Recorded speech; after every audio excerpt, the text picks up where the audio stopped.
Madame, Messieurs, merci d'avoir pris le rendez-vous du face-à-face sur cette matinale de ce mardi. Je reçois pour vous une dame, je vous l'avais annoncé à l'entame de cette émission. Aujourd'hui, nous allons parler de ce qu'il faut retenir essentiellement de la plateforme électorale, des observations faites donc par la plateforme électorale des OSC. Et pour en parler, nous avons invité pour vous Madame Marisa Anzo-Glélé. Bonjour. Bonjour, Monsieur Agua. Un plaisir de vous recevoir dans ce studio et sur ce plateau. Vous êtes coordonnatrice de la plateforme électorale, vous êtes coordonnatrice de WANEP Bénin. Dites-nous, vous êtes beaucoup impliqué dans l'organisation ou dans l'observation du déroulement de ces élections du 17 mai dernier. C'est quoi un observateur des élections? Merci beaucoup. Permettez-moi déjà de saluer les téléspectateurs de Eden TV et de vous remercier pour l'occasion, l'opportunité que vous donnez à la plateforme de s'exprimer aujourd'hui. Un observateur électoral, je dirais tout simplement que c'est un envoyé, c'est une personne ressource que les organisations de la société civile envoient sur le terrain, plus précisément dans les centres de vote ou dans des postes de vote, pour aller constater comment le scrutin se déroule, pour aller, comme son nom le dit, comme son nom l'indique, observer le déroulement du scrutin, voir si les règles, tout se passe selon les règles électorales, les lois électorales, et donc voir si tout va bien sur le terrain, s'il n'y a pas d'acte, s'il n'y a pas de dysfonctionnement majeur, s'il n'y a pas d'acte de violence, s'il n'y a pas voilà, de fraude, etc. Donc c'est quelqu'un qu'on envoie sur le terrain pour aller observer et pour rendre compte de ce qu'il observe ou de ce qu'elle observe, parce qu'il y a des observatrices aussi. Et des observatrices, tout à fait. Absolument, donc de ce qu'il ou elle observe sur le terrain. Je sais que certainement que ces personnes-là ont été formées en amont, parce que peut-être ce qu'elles vont observer, moi, si j'arrive sur le terrain, je ne verrai pas. Bon, c'est une parenthèse. Non, non, absolument. C'est même un principe de l'observation électorale de former les observateurs avant leur déploiement. Donc, il y a une formation pré-déploiement qui se fait.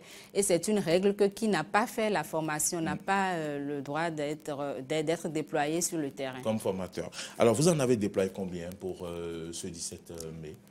Pour ce 17 mai, nous avons déployé 360 observateurs sur toute l'étendue du territoire. Et ça a été un déploiement statistique, c'est-à-dire que ça n'a pas été au hasard, ça n'a pas été qu'on a mis les observateurs dans les postes ou dans les centres de vote que nous voulons, non.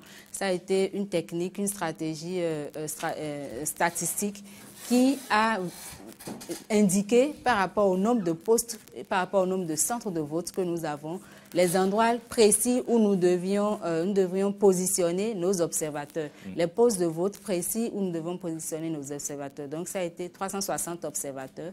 Et les 360 observateurs au niveau des postes de vote, après les observations au niveau des postes de vote, avaient l'obligation d'aller au niveau des arrondissements pour observer le dépouillement au niveau des arrondissements aussi, ce qui nous a fait globalement un total de un observateur par arrondissement si on considère que les arrondissements sont les circonscriptions électorales de cette élection. D'accord. Et puis, au départ, quelle était la mission de la plateforme des OSC pour ces élections communales et municipales? La mission de la plateforme électorale, ça a été la même mission que pour les autres élections. C'est celle de contribuer vraiment à une participation citoyenne à l'organisation et à la tenue des élections. Que les élections ne soient pas uniquement l'affaire de la Sénat ou l'affaire des institutions qui entrent dans le cadre de l'organisation, que les élections ne soient pas uniquement l'affaire des acteurs politiques, mais contribuer à une participation citoyenne. Donc, éduquer les citoyens, les électeurs à la chose électorale, et faire impliquer des jeunes, faire impliquer des citoyens dans le processus électoral et dans les différentes étapes du processus électoral. Donc, ça a été ça aussi la mission de la plateforme, de manière à contribuer au final à des élections inclusives, à des élections transparentes et à des élections apaisées au Bénin.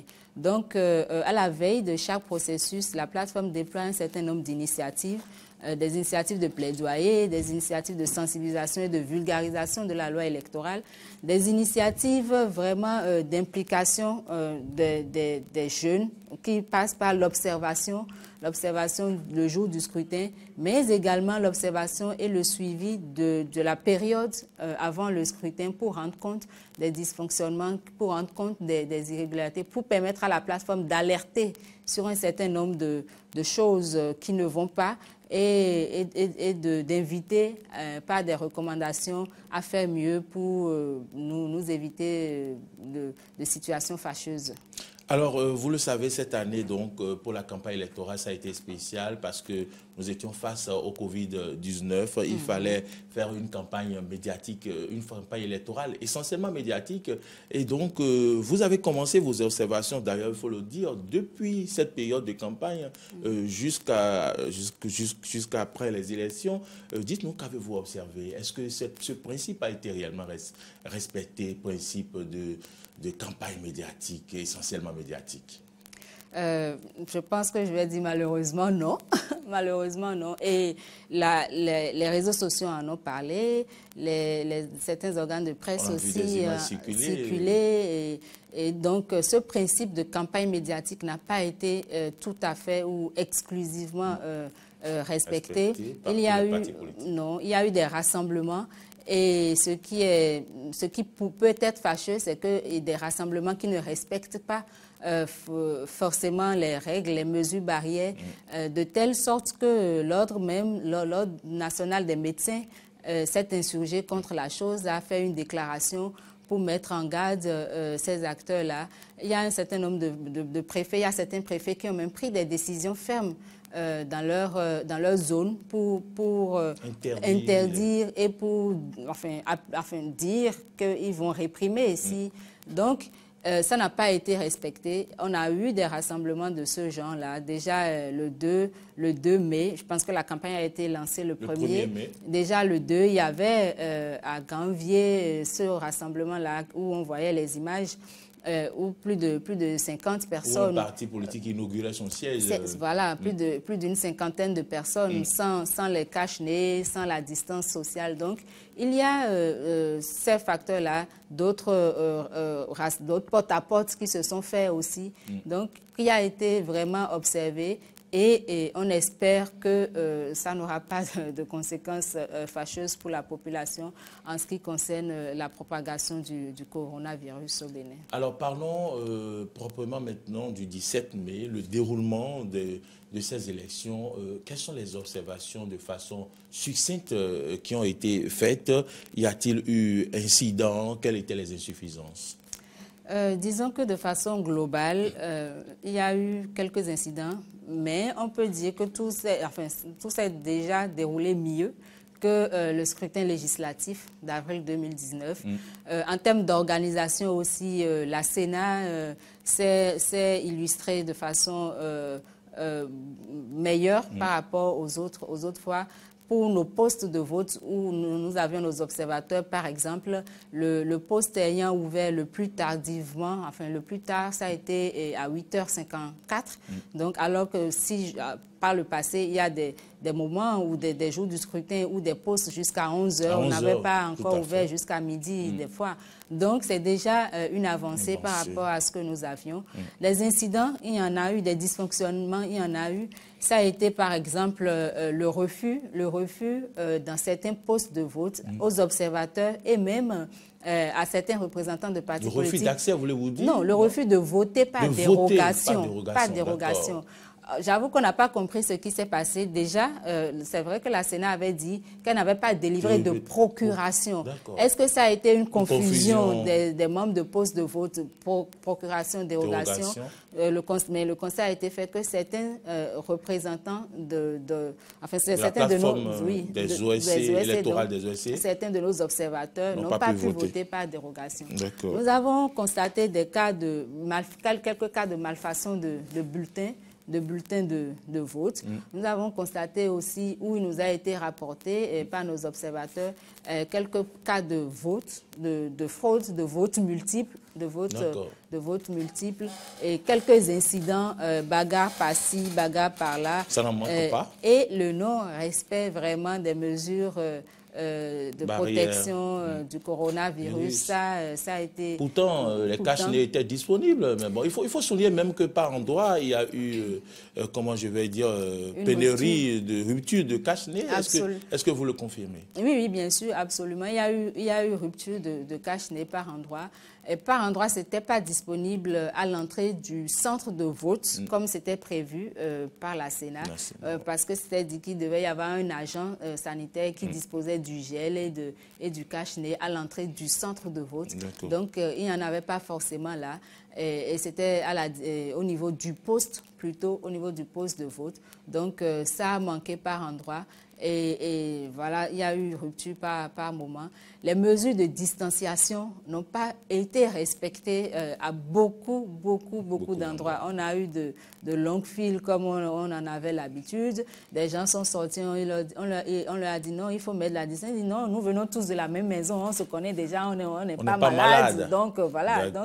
Donc il y a eu, disons, ces incidents qui ont été relevés et comme je l'ai dit, quelques actes de bagarre, de violence et certains membres de postes de vote indélicats qui ont été retrouvés, soit avec des bulletins déjà estampillés. Ou avec des cartes, plusieurs cartes d'électeurs. Voilà. Et aussi quelques cas où... d'identification, des problèmes d'identification. Par exemple, deux personnes qui se retrouvent sur la même liste, portant le même nom, etc. Donc, des difficultés à retrouver son nom sur la liste électorale. Donc, il y a eu de ces cas-là qui nous ont été rapportés par nous. Et donc, le rapport est fait certainement avec copie à la Sénat pour améliorer ces points. La Sénat et notre, comment vous dites, la structure qui actualise au fur et à mesure la liste des électeurs. Et donc, dites-nous, Madame Maryse Aranzo-Glélé, est-ce qu'aujourd'hui, la plateforme électorale des OSC a des motifs de satisfaction par rapport à l'organisation de ces dernières élections? Comme elle a dit dans sa déclaration préliminaire, il y a des motifs de satisfaction. La satisfaction pour nous étant un peu comme la mesure dans laquelle le scrutin ou le déroulement du scrutin a respecté les prescriptions légales, a respecté ce que la loi a prescrit. Donc, il y a des motifs de satisfaction dans le sens où, globalement, que ce soit au niveau du démarrage du scrutin, au niveau du déroulement du scrutin, au niveau du dépouillement du scrutin, les règles basiques, les règles minimales ont été respectées. La plupart des postes ont ouvert à 7 heures. Les membres de poste étaient là, présents.